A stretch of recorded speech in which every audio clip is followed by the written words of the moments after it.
Hello, my name is Tom Gazelle. I'm a faculty member in health physics here at Idaho State University. I also serve as a spokesperson for the Phosphorus Slag Technical Work Group.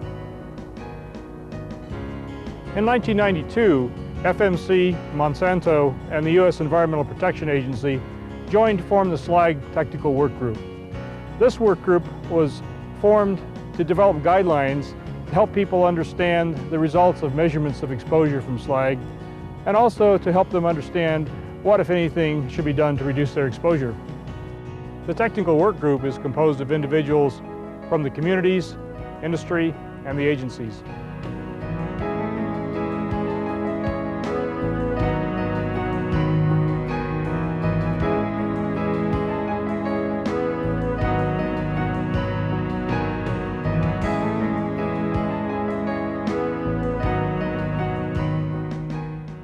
Residents in Southeast Idaho can now participate in a voluntary program. It's being conducted jointly by the District Health Department, FMC, Monsanto, and EPA.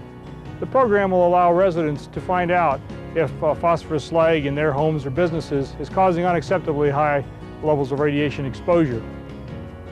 This video is produced to help people understand the program and learn how to participate in it. What is phosphorus slag? Phosphorus slag is a byproduct of the phosphorus industry, an important industry which contributes to our regional economy. Elemental phosphorus is produced from a mixture of phosphate ore, silica, and coke. The largest remaining byproduct is a lava-like rock known as slag. Primarily a compound of calcium and silica, phosphorus slag also contains small quantities of uranium and radium, which occur naturally in the phosphate ore. Their presence in phosphorus slag causes it to emit low levels of gamma radiation. How has phosphorus slag been used? Phosphorus slag has been used historically in southeast Idaho for construction purposes in concrete and asphalt, roadbed fill, backfill, and railroad ballast. In the 1950s, 60s, and early 70s, it was also used in the concrete poured for some basements and building foundations. Why is phosphorus slag a concern? Phosphorus slag is a concern because it emits gamma radiation, a form of radiation that is similar to X-rays. At certain levels, gamma radiation has been linked to an increased risk of developing cancer. Frankly, no one is suggesting that people in southeast Idaho have high cancer rates. Indeed, area residents are quite healthy compared to people who live in other parts of the country. Participation in the phosphorus slag program will help area residents determine if they are being exposed to higher than expected levels of radiation and provide an opportunity for them to reduce their exposure. I want to know right now if there's slag in my home. I want to know exactly how much radiation I'm being exposed to. I don't want people all over inside my house if I don't have slag. Can I still participate? Just how does all this work? The voluntary program is designed to determine if phosphorus slag has been used in your home or business property, as well as measure the radiation dose of individuals living and working in buildings where phosphorus slag is found. Participation in the program is free, and it takes very little of your time. There are two ways to participate in the program. One involves a screening of your home or business. The other involves wearing a thermoluminescent dosimeter, or TLD. But rather than tell you about the program, let's show you how it works. We will demonstrate how homes are screened for elevated radiation levels. We will also show you the process that is used to evaluate individual radiation exposure using TLDs. For people who want to know right now if there is slag in their homes, we suggest you participate in the home screening. Before you start, can you tell me more about what you're going to do today? With your permission, we will be measuring radiation levels in your home. We will be looking for radiation levels that are higher than what is expected for this area. Should we find elevated levels, that may mean you have phosphorus slag in your home. This meter reads radiation. We'll need to take some readings here on the main floor and down in the basement if you have one. We can take our first reading right in this room. The meter reads 18 microrem per hour here. So now you need to take a measurement in my basement? Yes, please. The meter reads 15 microrem per hour down here. Our measurements do not indicate that you have significant levels of radiation in your home. Here is a statement of our findings. What if you had found slag in my home?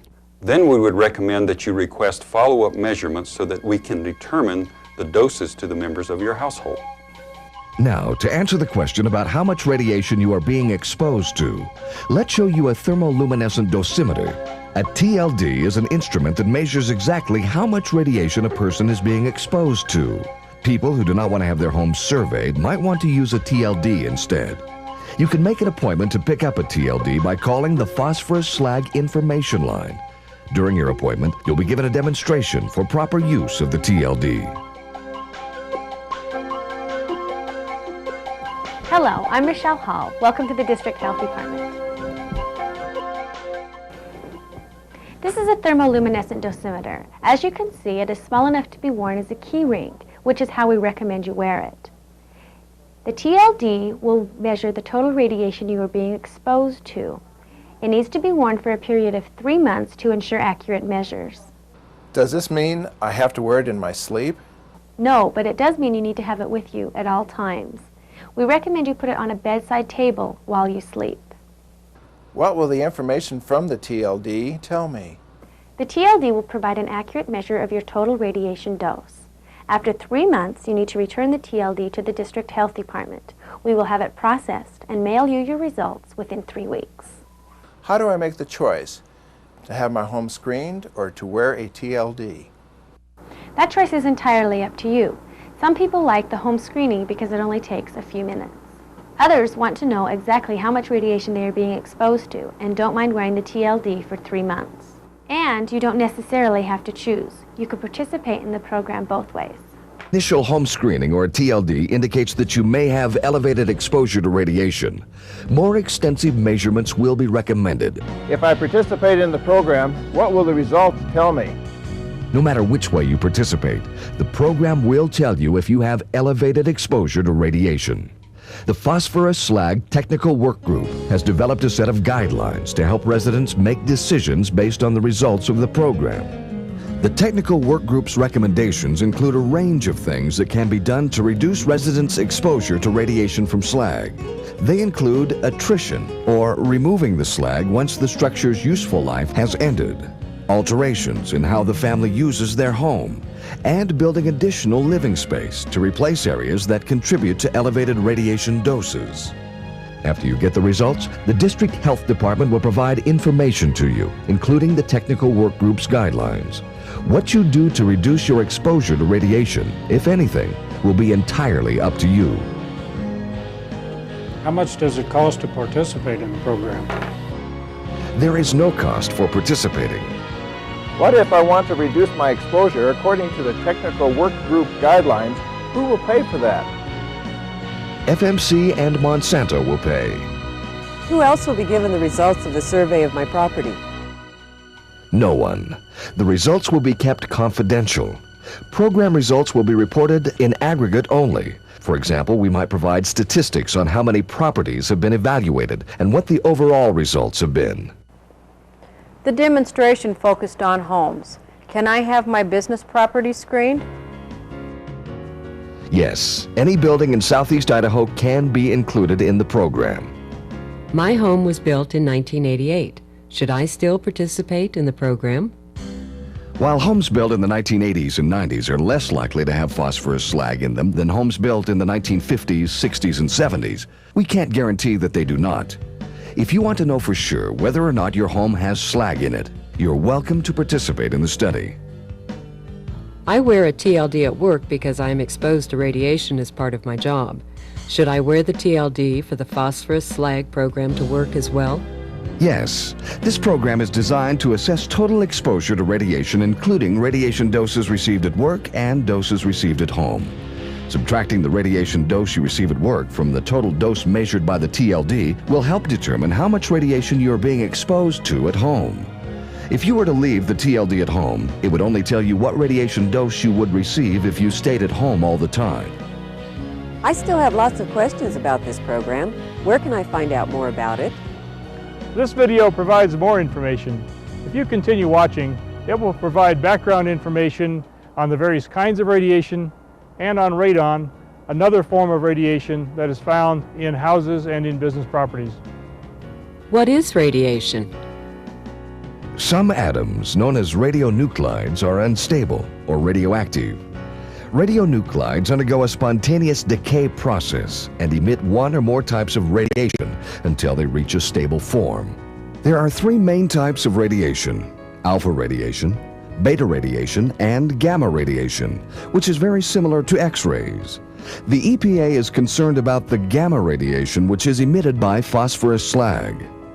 Gamma radiation consists of electromagnetic waves, which can penetrate skin and travel through the human body.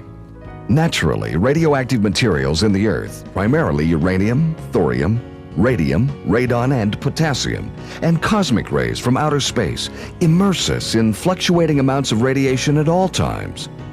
Background radiation varies by location and results from a combination of cosmic radiation and naturally occurring radiation in the Earth.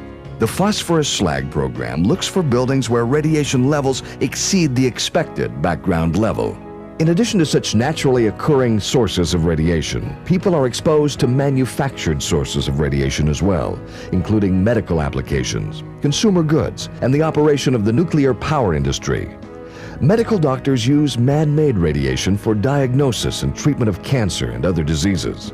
Of the total amount of radiation that the average person in the United States is exposed to every year, 82% comes from natural sources and 18% from non-natural sources. Medical uses of radiation account for more than 90% of the average annual dose from non-natural sources. Despite the benefits of radiation in our modern world, increases in exposure to radiation have been linked to increases in cancer rates. For that reason, the phosphorus slag program seeks to reduce exposure to radiation for residents of southeast Idaho. What about radon? Residents in southeast Idaho may experience elevated radiation doses in their homes and business properties from many sources. The primary focus of the phosphorus slag program is on gamma radiation from phosphorus slag that has been used as a building material in many area buildings. Some buildings may also have elevated radiation as a result of radon. Radon is an invisible, odorless gas and a natural part of the environment. It will be important to know the level of radiation resulting from radon in addition to that resulting from phosphorus slag, so that appropriate measures can be taken to protect the residents' health. Because of this, property owners participating in the program may also have their buildings surveyed for radon. Well, our time is about up, but if this video hasn't answered all your questions, please call the toll-free number for more information.